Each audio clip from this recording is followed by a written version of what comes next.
Morning, everybody, and welcome to another Mortgage Coach Friday Mastermind call with myself as a facilitator and Jen Duplessis. What's up, Jen? Hey, everybody.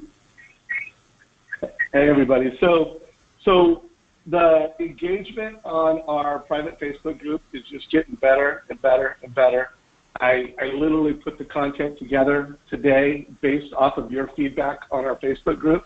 So thank you for those that either asked a question, responded to a poll question. By the way, I would love to get as many responses to these poll questions as possible, especially this one, how many assistants do you have? And what are, if you have assistants more than a production partner, we would love a little color on that. That will be a topic in today's conversation, so please answer that poll question.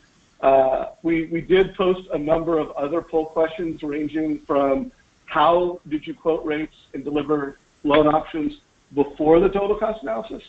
Just click a button, let us know which one. And then the last poll question that I'm going to showcase in today's call is the one here, which is, what is your favorite feature in the Mortgage Coach platform? You know, give us a vote.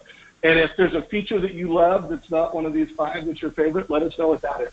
So a couple poll questions. Today, you know, this call, the theme of it is always how to make more money in less time, how to be your best, and how to get more hours out of the day. So, and we're going to talk a lot about assistance. So with that said, I brought on a special guest, Dimitri, the COO of SaneBox. How you doing, Dimitri?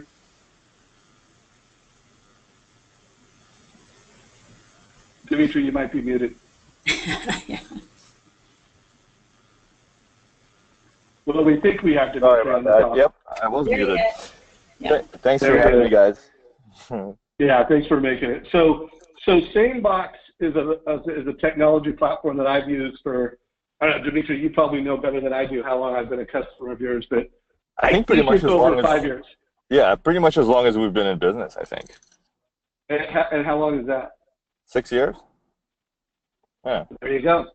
And Darren Hardy uses SaneBox. I don't remember if Darren referred me or I referred him, but one of us. But I think we were both in there in the early days. Is that right? Yeah. I think he's a 6-year customer.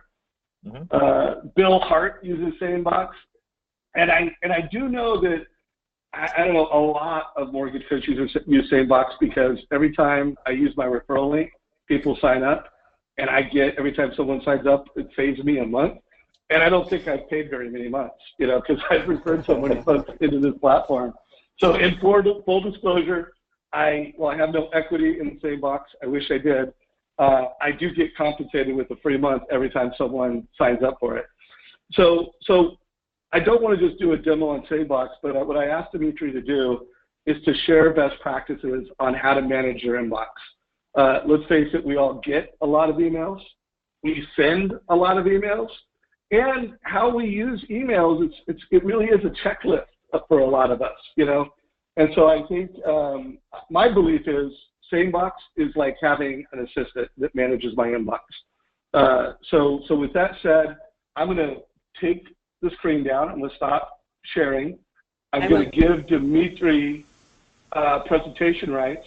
And Dimitri, if you could walk us through some best practices that whether we have assistants or don't have assistants, help us use email in our inbox more effectively.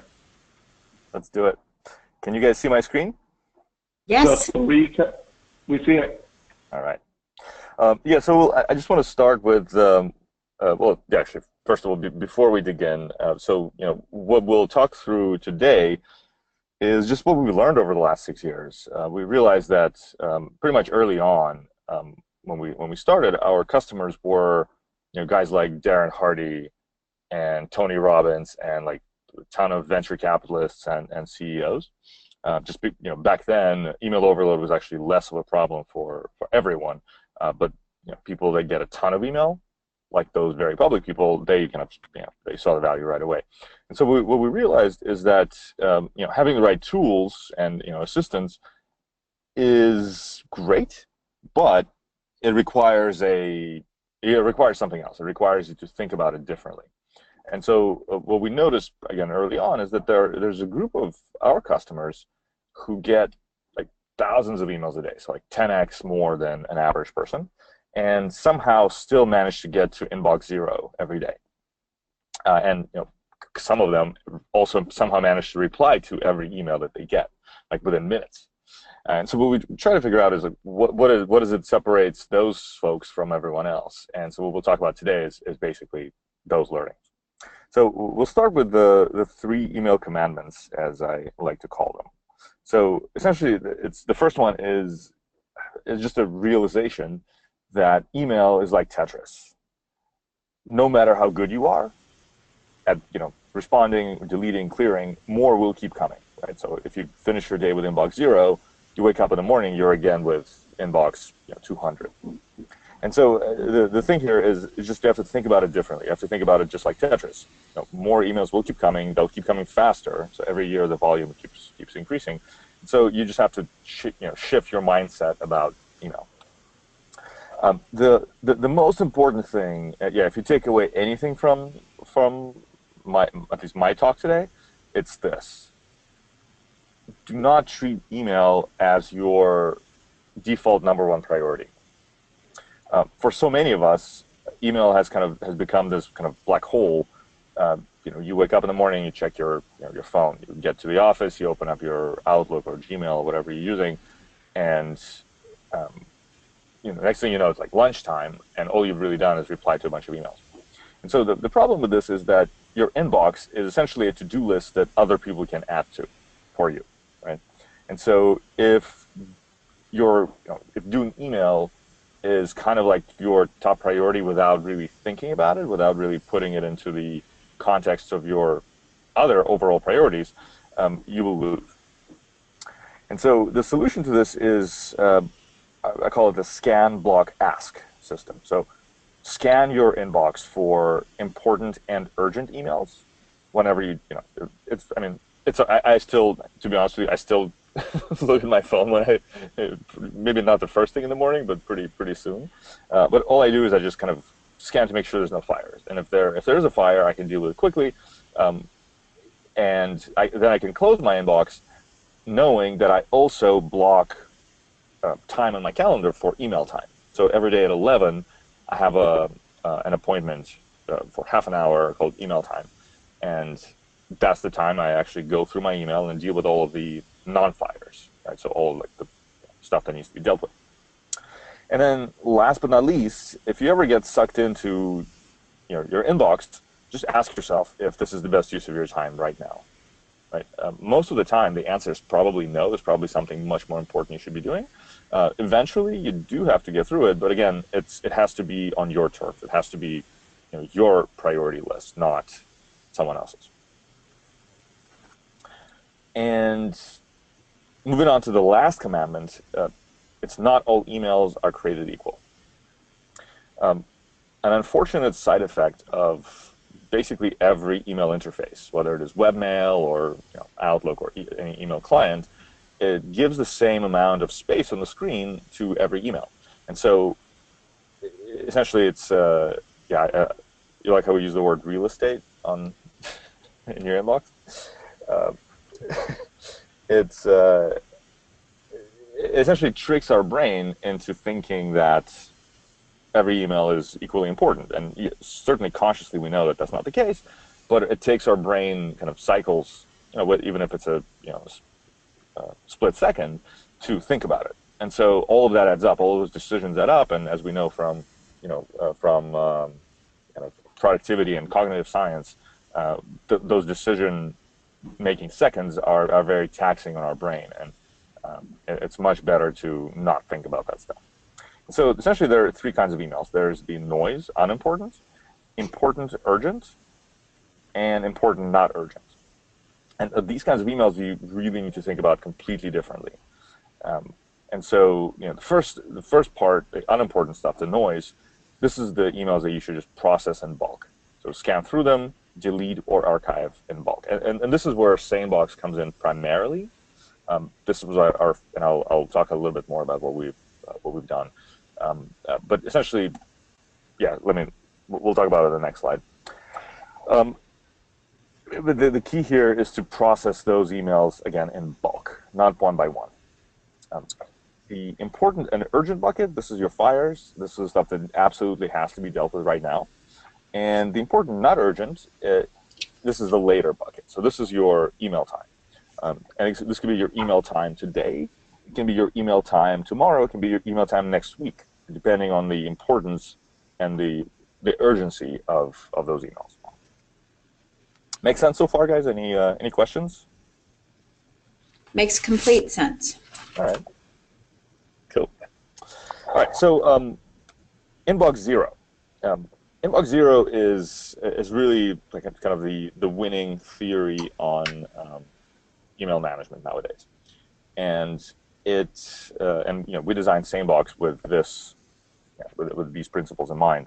And really, the idea of inbox zero came from triage, which is a medical concept that was designed during the Napoleonic Wars, and it's still used in basically every hospital today to process incoming patients. And so this guy, Dominique Larrey, I believe I'm pronouncing his name correctly, came up with a system for essentially treating wounded soldiers on the battlefield. So when a wounded soldier arrived into the medical tent, they were put into one of three kind of groups. First one is, they'll be fine. They just need to be patched up really quick and kind of set on their way.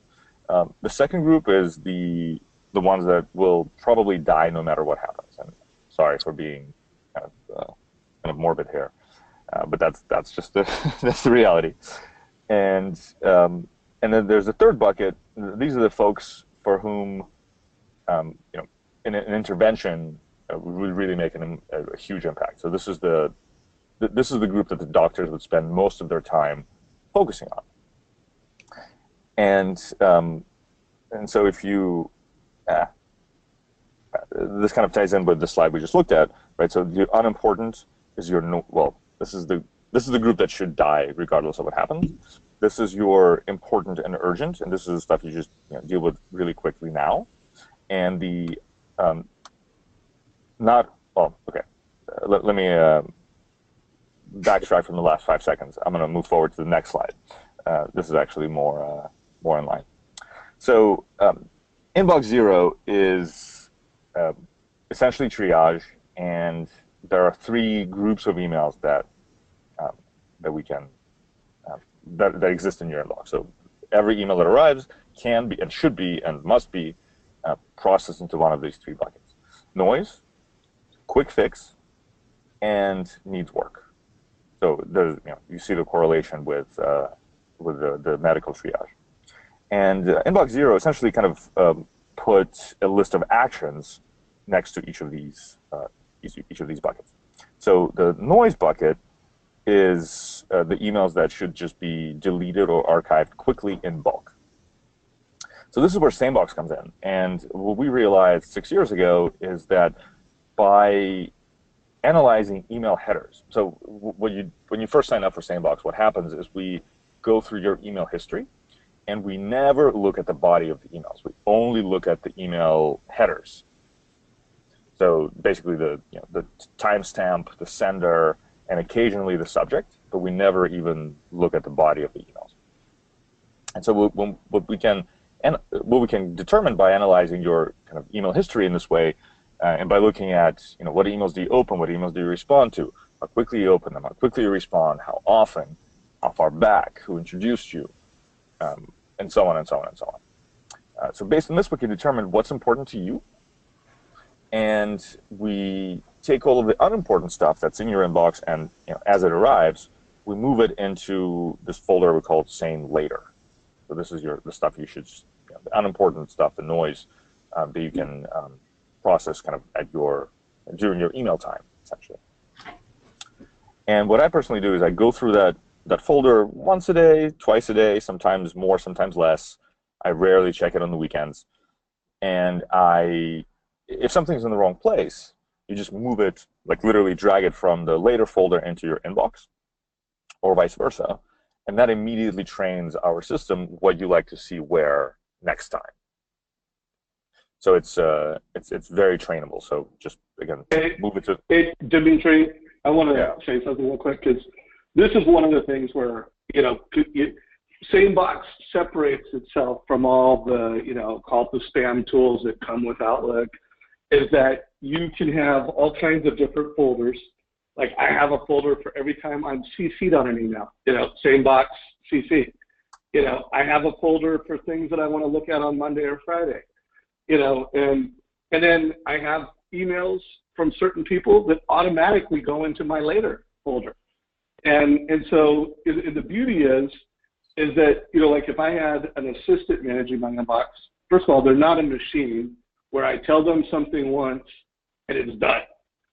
But SaneBox is like, I don't even have to tell it something. I just have to take an email, put it in that folder, and every time through your behavior of your inbox, that's how it rolls. So if I want, a certain email from a certain person always going into later, it goes into later.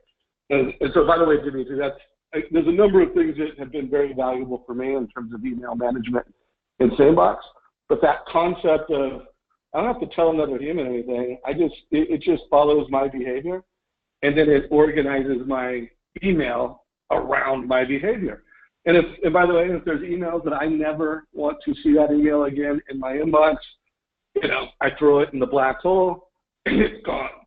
So I mean, spam, I don't even know the last time I got a spam email, in my inbox because, SaneBox is so effective. And just like things like CC, I get CC'd on a lot of emails, I mean, I go into CC one time a day and look at it. I mean, nothing that I'm CC'd on, I guess once or twice a year, there's something that went into my CC folder and I'm like, oh man, I wish I would have seen that 4 hours ago, or I wish I would have seen that yesterday. But it's just, I wanted to highlight that because that is a feature that I think is really valuable. And whether or not you have an assistant, like if you're on this call, SaneBox will help your assistant be more effective. If you don't have an assistant, SaneBox will help you be more effective. But anyways, continue going. I just wanted to shine a light on that feature. Thank you. No, appreciate that. Yeah, and by the way, you can also customize, you can add additional folders. So for instance, you can add a folder for news, which is where newsletters would go. You can create kind of we call them custom training folder. So just to make a new folder and start moving certain kinds of emails there. Like it could be a project related, it could be family, or whatever bucket you want to call it. And as you move emails into it, we learn immediately, and future emails from that sender will go to that folder. So just a really easy way to kind of just subcategorize your email further. The one thing I would just caution everyone, you have to be careful with creating too many of these because you do have to eventually check them, right? So I personally only have one. I just have send later. That just gives me one place to check. So time out. I mean, I don't want to challenge you on that, but like I have the news folder, I have a shopping folder, I have a travel folder, and by the way, I also use a same social, and I like it because if I ever want to go and like look at all those shopping offers, they're all going into my shopping bucket. By the way, I'll go weeks without going in there, but I like the fact that I never get an ad or an offer in my inbox. I get a lot of, things from, travel, but I want to get those travel emails. I don't want to just have them in spam, but I don't have to get it. So, I mean, personally, I like having, I don't know, I have like maybe at least a half a dozen, maybe even up to a dozen folders.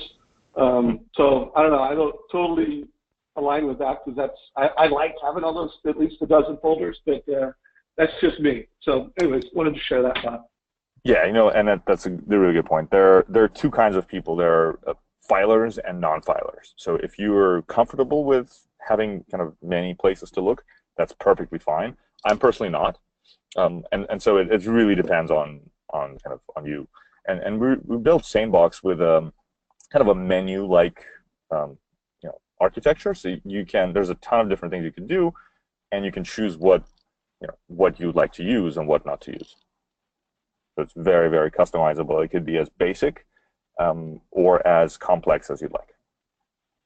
Cool. So, hey, Dimitri, this has been awesome. Within about 4 minutes, I want to get Wally Elderberry into the conversation. is there anything else you think that's kind of key to inbox management that you want to showcase to the next 5 minutes? I do have a couple more questions, but I want to make sure you get to share what you think is most important. So anything else you want to cover?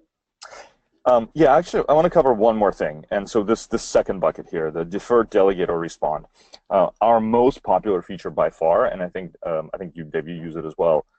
It's called Sane Reminders. So, it's essentially like having a very light CRM in your inbox. So one of the folders that we created is called Sane No Replies. So it's a folder that contains emails you have sent that have not received a reply yet. So just like a super quick way to scan and see what you need to follow up on. And then the second thing is if you reply to someone, or if you send an email, or forward an email, and you want to make sure that that person gets back to you, you can just CC or BCC basically any time frame you want. So it could be 1 week at sanebox.com. It could be 3 days at sanebox.com. It can be Monday.8 a.m. sanebox.com. It can be December 15th, 9 a.m. at sanebox.com. And what we'll do is we'll track whether you get a response by the time you specify. And if you don't get a response, we'll send you a reminder to follow up. So it's basically like a smart reminder system that you don't have to create additional reminders. It just does it for you. Super powerful, and I think people that try this feature convert to paying customers at like a ridiculously high rate.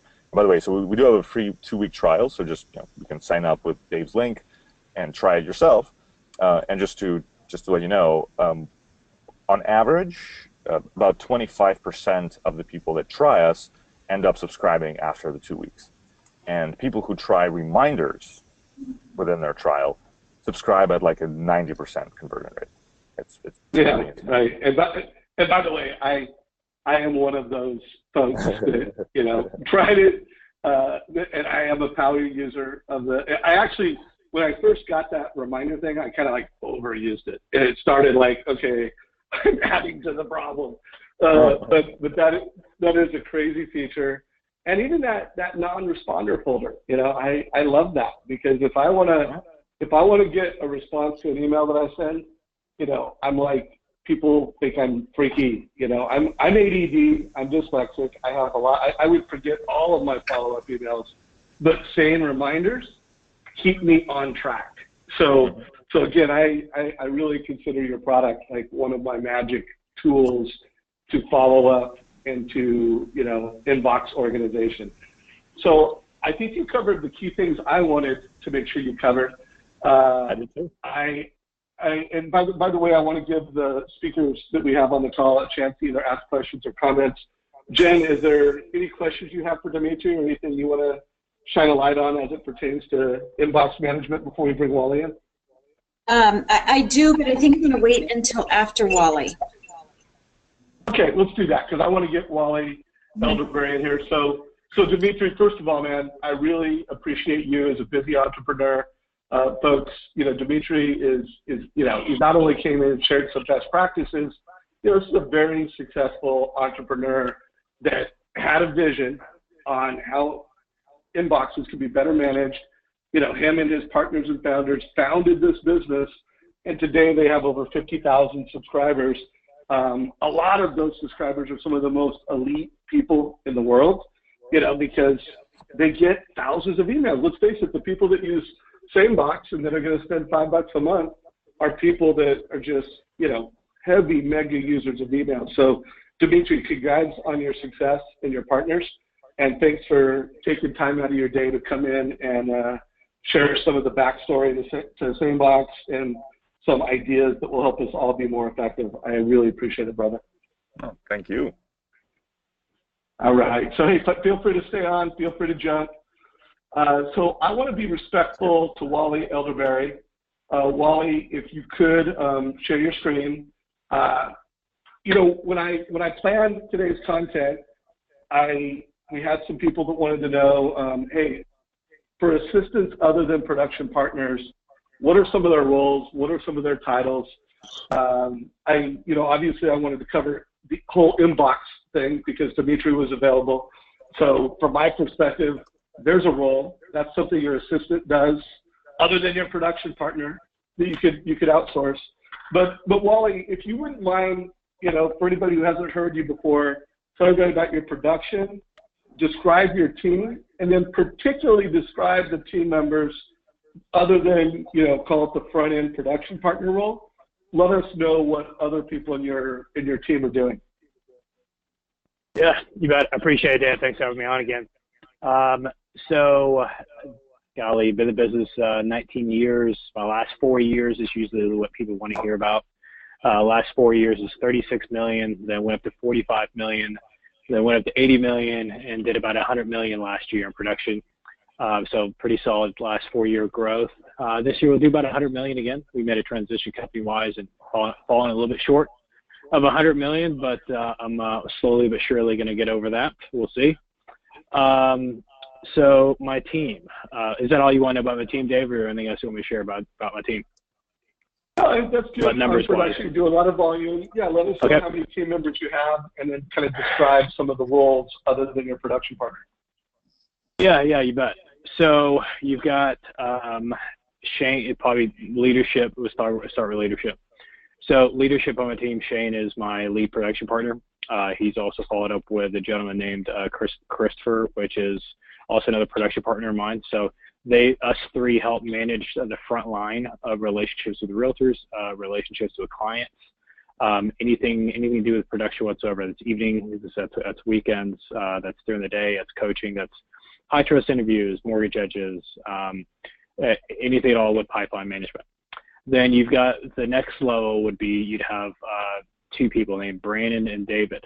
They are our team production partners. So they help do a lot of the paperwork for the team. So they make sure that all the credit points are scrubbed, the 1003s are ready for the high trust interviews. So they do the prep work. So we come in and they're the nurses, we're the doctors. Just simple as you can make that. Then I've got a gentleman named Caleb, which is an ISA, inside salesperson, where he contacts leads, converts leads and applications, and referrals back to our real estate teams. You've got a gentleman named Neil, which is my lead generation / technology manager. Anything to do with technology, anything to do with our systems, programming, coding, that's 100% his world. And then lastly, you've got my two really awesome processors on my team, and I've got a conditional loan approval person on the front end. So then lastly is I just hired a new operations manager. So total, I think there's 12 people on my team as of today. And that's actually also our whole branch. We've got 2 loan officers that just started with me as sole loan officers, branch loan officers about a month ago. So, is that helpful? That is helpful. So, Alex McFadden, if you're on today's call and you want to add to the conversation with Wally, he's the one that posted this question when I asked, hey, what topics do you want to cover? So, Alex, if you're on the call, raise your hand. We'll unmute you. If someone does want to either ask Wally a question, post it in questions, or raise your hand. Before I comment, Jen, do you have any questions from Wally around, you know the question, you know what Wally just shared? Anything you think we should bring into the conversation before Wally has to jump? Yeah, thank you, Wally, for sharing. I really appreciate it. I was feverishly writing notes because, I coach other people, and so it's nice to see how yours is laid out. And I'm a fast talker too, so thankfully I can talk really quickly. But one of the things I wanted to ask you is you mentioned that Shane and Chris, you guys are all production of the doctors, and I get that in the nurse, but the order that you mentioned it, I just want to make sure that everybody understands that your Brandon and David, I was going to say your nurses, my assumption is, I just want clarity, is that they take on the initial communication from the referral source, whoever that might be, disseminate all that information, gather it, scrub the 1003, communicate with the client to make sure everything's accurate before they give it to you. I know that you introduced the doctors first, but I want to make sure that everyone understands that the process would be that even Neil would be involved first kind of cultivating the lead. Caleb doing the insights and the conversion of the referrals. So it looks like you've got two different people. You've got client acquisition on your own, and then you have referral partners. They come in two different ways. They come to two different people, and from there it's disseminated then to Brandon and David, your nurses, who then level that up to you as the doctor to have the phone conversation. So do I have that accurate in your process as much as just the titles themselves? I am going to fall off the show because you said it 10 times better than I could. So yes, you said that perfectly. Okay. You know, there's, if you want to talk about, like, you know, I've built and structured the team that the people that have the most talented roles do the most beneficial, corrective things to the team that create the most results. So, I mean, if you ask Shane and Christopher, my two senior production partners, what do? They'll tell you three things. It's high trust interviews, it's lock calls, and pipeline management. Yeah. That's 85% of their day, and they go. Get them in. Yeah. Okay. There you go. All right. Well, yeah. Thank you. So I have one more question before you have to go. So Adam Black posted this 20 hours ago in our Facebook group, and he made note that he watched the Simon Sinek interview again. By the way, anybody who didn't watch it, watch it. I'll put a link below. But, you know, he made the comment that he felt like, you know, with all the technology, with all the banks, that he's worried that he's going to get away from the human connection that he makes with clients. And I know that you do a great job of, one, doing a lot of volume, but also having like an incredible human connection and experience for people. If you could just speak to what Adam put here really quick, and how do you keep it really human and a really high value experience for customers, yet still leveraging technology? I mean, a lot of it, unfortunately, where I think most people really struggle, they're so afraid of technology, and, hey, I've got to go to closing. Hey, I'm going to have to do high trust interviews face to face. And I mean, 95% of our clients we never even meet, and we're getting a lot of referrals and doing a lot of business. But I don't have a crazy articulate way of saying it, other than it's gonna be what you mentally think it is. If you think you've got a great emotional connection with the borrower, you have a great emotional connection with the borrower, because that's how you're going to articulate. That's how your pitch and your tone and how you share and your passion with the borrower. If you feel like, oh my gosh, I'm on the phone with a client, I don't really know very well, they're going to sense that. So we focus and Neil is a beast at this, but he's ridiculously verbally strong, and we focus a lot on role play and script practice to really listen to the emotions behind the words, not just simply the words. So the squad, the three people on the front end, and also Brandon and David, and also even Caleb, you know, we're really focused on being better listeners than we are speakers, and really going even deeper and understanding the question behind the question of why they're asking that, and really adding value to their emotions of why they ask that question, not just simply answering their question. So if you can articulate that in really high fashion, you could do quite a bit of business and emotionally connect with some of your clients. So Adam, I'm actually going to put a link to some of Wally's past interviews, because he gets into this in more detail. And by the way, Wally, what percentage of your clients are getting a total cost analysis with a video? Total cost analysis, what percentage? 100%. If I could say 110, I would, but 100%. And I'm looking forward to our video and our talk here later on, maybe tomorrow, about the weekly AMR accountability and/or monthly. I'm feeling forward at that. I average probably about 6 or 7 AMRs a day right now. And I'll kind of share also the tools and the technology that I've created behind that. To kind of get that many and still be efficient during the day. But you know, the question about Adam Black, though, I don't, if anybody goes to Facebook and looks up Coach Wally, you'll see videos that I've made about the technology that we use, and also some of the scripts also that we've used through there to articulate high customer service with speed to lead. So it's something. Go to Facebook, look up Coach Wally, and you'll see the videos I've made there. And we just videotaped yesterday about tracking, how to actually track, and with recording the phone calls, you can actually simply do a lot of great coaching opportunities. So I'll actually update some things from there. But what else, Alex, can I add value? Well, I think we nailed it.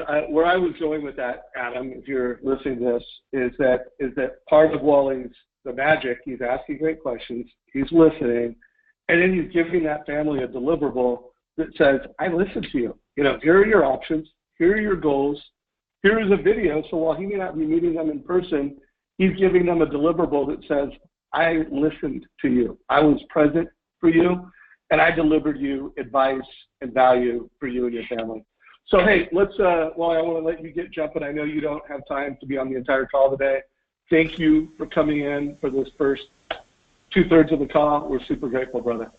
Thank you, Wally. All right, guys. Laura, great meeting you, and Dave, good to see you, bud. I'll talk to you again soon. Thank you, guys. All right, take care. Okay, so Jen, hey, join me on screen here. Again, I am showing the Mortgage Coach Facebook group. Couple things I want to shine a light on. First of all, if anybody else has some feedback for Adam, I think this is just a fantastic question that he had that I think should be on people's minds.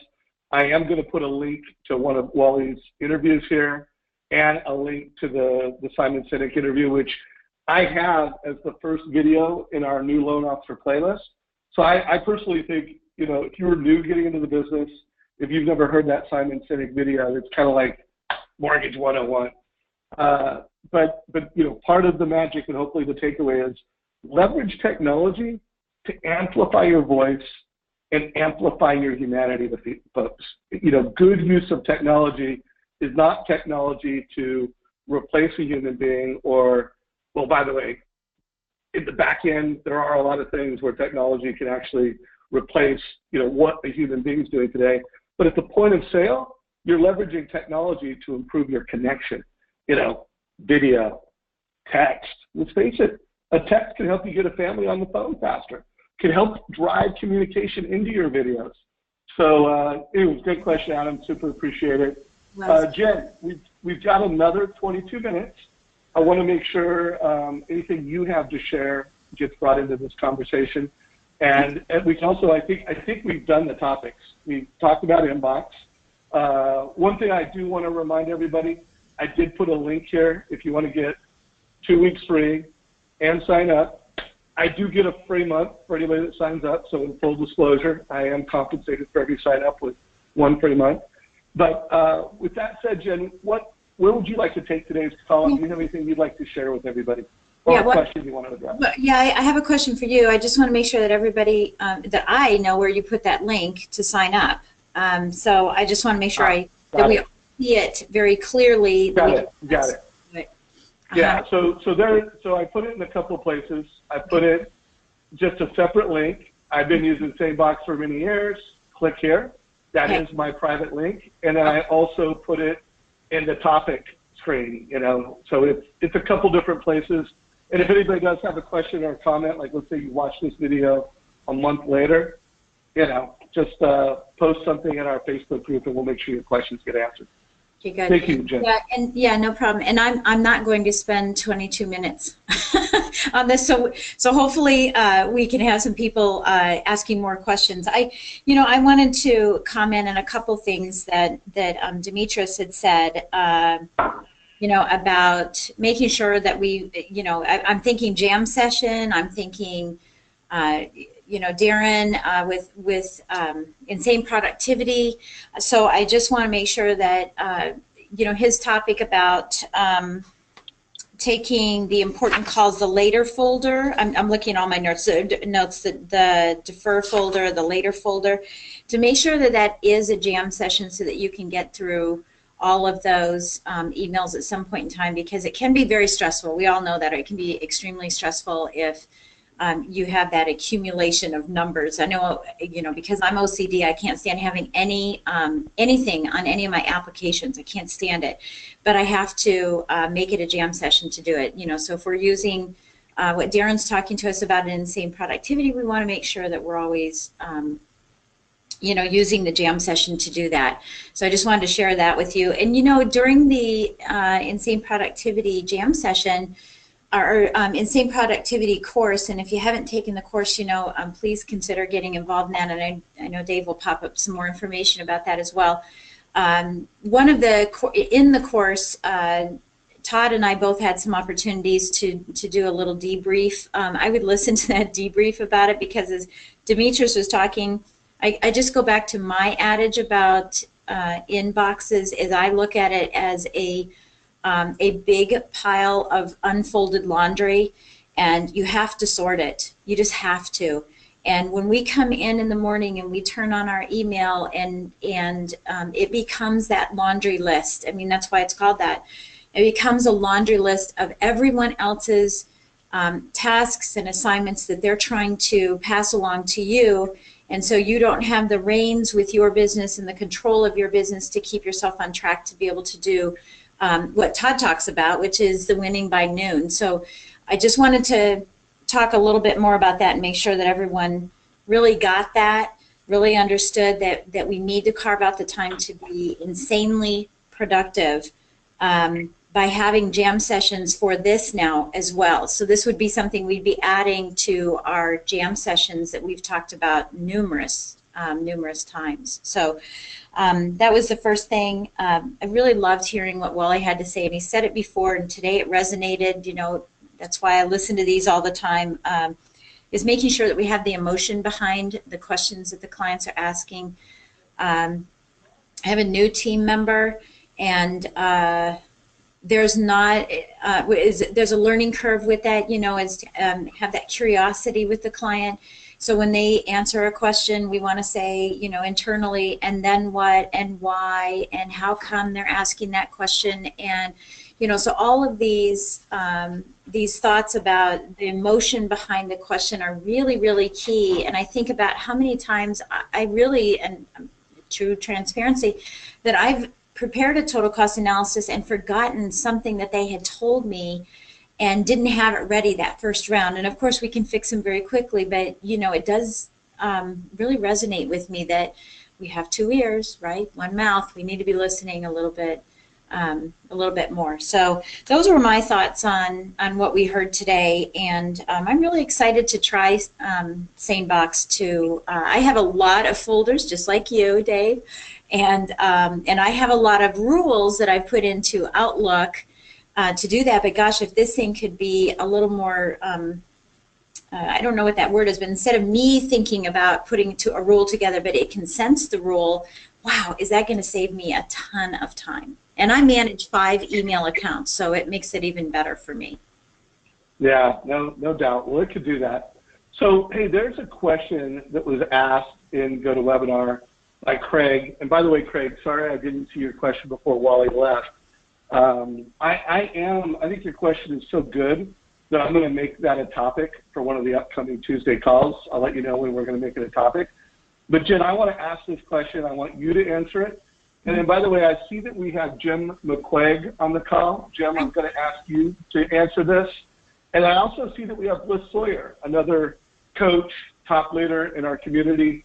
So, Jen, you're going to answer it first. Okay. Bliss second. Jim, I'm going to give you some time to think about your answer.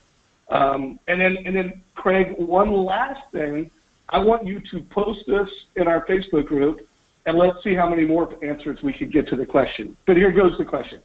If there was one thing that you could do as a team to go from 20 million to 30 million, what would that one thing be? Well, they all get to think. That one thing to go 20, 30 million. Well, I can tell you what I'm doing right now, okay? What I'm doing right now is I just purchased your best Your Best Year Ever, right, by Darren, and I use this every year, this big binder, and once I'm done talking, I'll get it back out so I can show it to everybody. I just bought it for everybody on my team, and I have 5 people on my team, so they all have it now. So instead of me learning about this, I've now shared that with them, and so we are all utilizing Your Best Year Ever. It's a rhythm book, it's a rhythm journal, so that we are all now working on our efficiencies, and not that I'm just learning so much about efficiencies and sharing with them, but leveling them up. And it's a funny thing that also is that I have asked my team that every webinar they sit on, every book they read, every article they read, every podcast they listen to, if they will do an audio debrief, I'm providing them with a $10 bonus, because I want them to level up themselves as much as I'm leveling up me. I don't want to have a big spread between us. I want them to be right up there with me. So that would be the first thing I guess I would say is my number one right now, to go from one place to another, is to get everybody leveled up, particularly during for efficiencies, so that we can respond faster and quicker to clients. All right, I love that. So my takeaway from that is planning and team leveling up. So it's not just you, it's team. That's your answer. So Jim, I'm going to let you go last. Bliss Sawyer, you're up to bat. And Bliss, how would you answer that question? So that's an awesome question, because that's really, I've been doing, I think last year I did, 30-some million, and this year's just down a little bit, but that 10 million is kind of my next leap, and that's where I want to go. So I don't know about a general answer, but I'm going to give you a specific answer of what I'm specifically doing. And so I'm becoming more bold.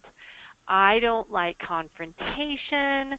I don't like to make people feel uncomfortable. If they see me in the grocery store, I don't want them to head the other way, right? And I think a lot of us feel that. So we stop ourselves from excelling because we have our own insecurities. And last year, I probably lost 20 to 25 deals to new construction where they had their own lender because I didn't fight for anything. It's like, oh, I'll roll over and play dead, right?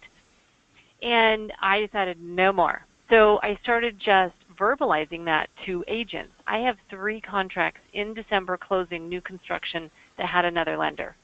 So crazy, right? I just said, I'm just going to start talking about this with the agents that already like me, right?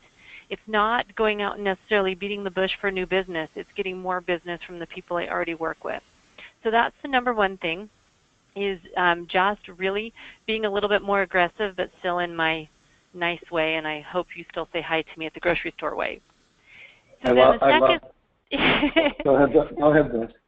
The second thing I'm doing is I'm actually asking my agents. Now, you have to understand, I've known them a long time. They like me, but I also know they have other lenders, and we have great lenders in my community. But I just want a little bit more business with them. So I am asking them to set a goal with me. So I have 2 that I've already spoken with. One's a pretty high producer, and I think in 2017 I closed maybe 6 with him. So I said, hey, Paul, you know what? I want 2018 to be fabulous, and I want us to do 10 together. Now, that means, and I'm spelling it out for him, you need to give me at least 20 referrals, because you and I both know they don't all work out. And so what do you think of that number? And he's like, oh, that's a really big number.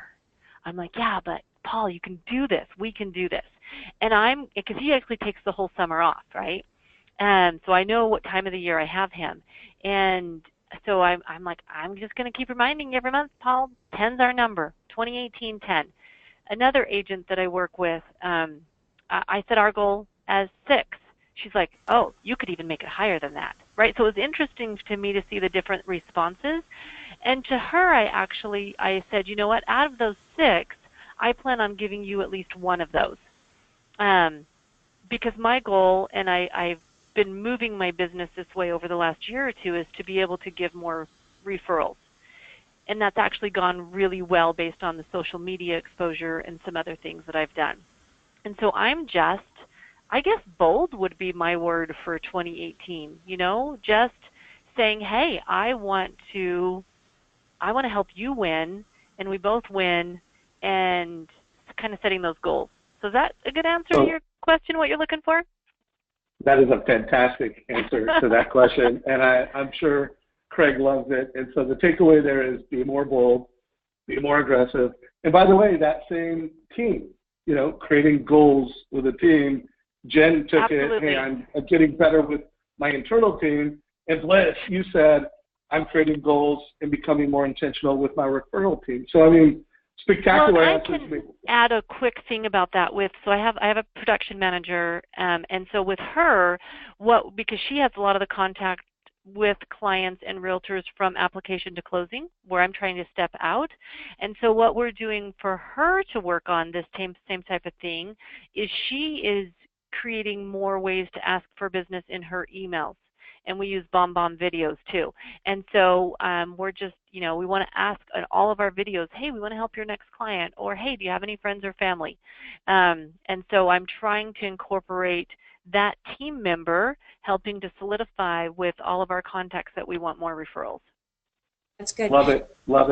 I want to make real quick, Jim, before you go, I want to make sure Jim McQuaig gets to answer that question, and then we can round robin a little bit. Jim McQuaig, if you don't mind unmuting yourself, and how would you answer that question as a branch manager and leader to a lot of super successful professionals? Okay, you hear me okay? Yeah. We do. So, hey, Jen, how are you? Good. So, for me, a couple of assumptions. One, I'm going to do average loan amount of $300,000. So, any of this coaching stuff to me all revolves around units, not volume. So we're talking about going from roughly 5 to 6 units a month to 8 to 9 units a month. And from my perspective, that's not a lead gen issue. You probably have all the leads you need at this point to go to that level. You just, in most cases, what I observe is you need to clean up the front end. You're not doing it, you're making things tougher on yourself by not really doing a complete job up front. So you're throwing problems into the pipeline, and you're coming back to have to deal with those later, and that's why you're not doing those extra 2 deals a month. That's my perception. It's not in every case, but that's a big percentage of it. So do a much more complete job up front, really tighten the upfront stuff up. Or you can hire an assistant to do all that for you, and you're just paying for stuff that the other thing is when you're going from 5 to 6, that's a line there that you probably need to commit to an assistant anyway. So if you go ahead and do that and you clean up, chances are you're not going to move from 20 to 30. Growth usually occurs in larger steps than that in the mortgage business. So you're probably going to go from 20 to 40 to 50 in that range. When I was a producer, I went from 20 to 65 to 85 to 105. Those were my jumps. So it's usually bigger steps with plateaus, and then a big step. That's how I've seen it go. So, but if you're a single person doing it, just clean up the front end. Just do a better job originating a complete loan that's not going to have problems down the road. That's going to save you a lot of time, which is going to allow you to then go ahead and harvest those other 2 deals a month that are probably already there. Yeah, and I think, you bring up a really good point too. I think, we've talked about this before too. The 4-letter word in lending is next. In deciding not to take on clients so that you can sort of path the way, or move the path so that you can get to that type of volume. So it may not necessarily be the number of referrals coming into your funnel, but rather that you're bringing on too many of the ones that are clogging the arteries, so to speak. So I think that's a really good point. I also wanted to say, gosh, years ago I was hitting 18 loans a month, closing 18 loans, and I had enough loans to go to the higher level. It was a glass ceiling for myself. I had enough loans to go to the next level, but I wasn't willing to bring an assistant. And so, and of course, these were the days with no income verification, so it was a little easier, right? But so I finally said, fine, I'll bring an assistant. I'll let go. I'll let the chip come off my shoulder. And I just want to get to 19. And to your point, Jim, I got to 25 and 28. And then I had other problems. So I just want to say that, you know, when you get ready to go to this next level, make sure that you, like Jim's saying, fix your front end if that's the case here. But make sure that you've got your systems prepared on the backside too, because now once it's in, you have to manage it. So you just want to be prepared for that next level as well. So once you fix the front, don't say, hey, done, all done, now I'm going to get a bunch of business in. You've got more work to do. Yeah, I love it. So by the way, I think there's two questions, because I think there's a lot of loan officers that fit in this bucket of I'm in 10 to 12 million and I want to go to 20. And then there's a bucket where I'm at 20 and I want to go to 30. And those are tough. Those are like the two toughest places to be in the space, because once you kind of break the 30 million mark, it really just becomes, you know, team management and leadership. You know, how ambitious are you? How much risk are you willing to take? And how good a leader are you of that? But those two things are tough. So Craig, I think it's a fantastic question. Please post this in Facebook, in our group. And by the way, if there's anyone that is in that 10 million spot that wants to go to 20, post that question too. And I'm going to make sure we talk a lot about this in coming weeks, bring more people into the conversation. So by the way, let's see what we had. So Debbie Logan, I'll read her question in more detail. She basically said, I don't agree, but it sounds like she has a different problem. And by the way, I think with everybody, it's tailored. You know, part of what do you need to do to get to the next level? You know, I think it's going to be a different answer for everybody, but I also think there's going to be some common themes. You know, if you don't have a perfect loan process that's really exceptional, you know, to where you're converting 30% or more of your business, your leads into loans, you know, you got to fix that. You know, if you don't have a really great conversion process and a way to bring quality loans in, that's one thing. If you have that, but you don't have enough leads, it's going to be a different answer. In the case of Bliss, she was super self-aware that, one, I'm losing leads, and two, I'm losing deals. And all it really is my lack of constructive tension. You know, I'm not bringing enough competitive spirit and constructive tension to some relationships. And so, you know, it was different for her. So guys, we got 2 minutes left. I want to shine a light on a couple things. One, I want to remind everybody, you know, my goal with our private Facebook group is to make this something that's valuable to everybody that's part of our mastermind throughout the week. You know, whether it's getting your questions answered. I did have someone that asked a recruiting question. I mean, it was a pretty harmless question. It wasn't like they were trying to recruit. But I do want to let everybody know that even if the word recruiting is in our group, I'm going to delete it. That's just, you know, a lot of lenders trust Mortgage Coach as a place for us to mastermind, but without any topic or concern of recruiting. So heads up on that. Every question, we want questions in here. We want you to answer these poll questions. I've had a lot of leaders, managers say that this group is incredibly valuable. But by the way, it's only incredibly valuable if you make it really valuable. You ask great questions, you participate, you share feedback. So please participate. Also, I wanted to remind everybody that at Mortgage Coach, we're trying to be as active as we can at being leaders and teaching loan officers how to go to the next level as mortgage professionals, again, with technology. So we are big believers that, you know, implementing the right tech stack, using the right technology right, is a way for you to close more business, be more present, deliver more value. So make sure you're tuned into our LinkedIn articles. I'm not committing to one a week, but I'm committing to multiple a month. And most of these articles are where we've transcribed an interview. We've, you know, kind of put it in bite size, you know, broken it down. Wherever there's a script, we always try to pull out scripts and give you guys turnkey scripts. So make sure you're tuned into these articles if you're not tuned in. And please, if you read it and you got value, like it, and please share it. If you think it's something that has value, whether you share it privately with someone else or whether you share it publicly, know that we appreciate that. So we are at the top of the hour. Jim McQuaig, thank you for coming in ad hoc and adding some value. I appreciate that, brother. No problem. Enjoyed it. Yeah, hope you got value from today's call. Jen, as always, thank you for all the value you bring to this community on Friday and outside of Friday, and really appreciate it. Thank you. Thank you. Have a great weekend, everybody. Have a great weekend. Please be active on the community. Take care.